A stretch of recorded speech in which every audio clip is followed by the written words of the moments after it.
we can ask the patient to perform hip abduction, meaning to lift the leg. While resisting with one hand, we can palpate the contraction of the gluteus medius and minimus, because both of these muscles are abductors. At this stage, we ensure the patient is comfortable and use both fingers to locate the tense parts of these muscles.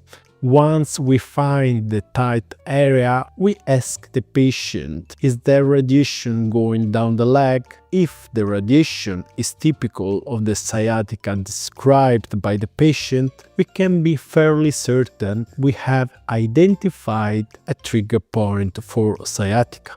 We can choose to apply pressure on the trigger point in various ways using our thumbs or fingers, and we maintain it for about 90 seconds or until we feel the muscle release under our fingers. After reducing the tension of the trigger point we found, we look for others, always in the gluteus medius and minimus group.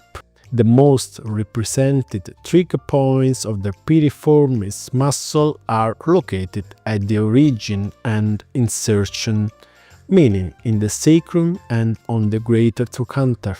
Where we feel the tightest part, that is where we sense the greatest resistance beneath our hand. We maintain the pressure until we feel a softening of the trigger point. The wait can be seconds or minutes. We repeat the action, increasing pressure on the trigger point until we find the next barrier, and so forth. After maintaining ischemic compression for about 30 seconds, it will feel almost like a slow progressive settling of the muscle, which causes the hand to sink slowly downward. At that point, we release and then increase the pressure on the trigger point until we find the successive barrier, and we repeat until we feel a density that is almost normal under our fingers.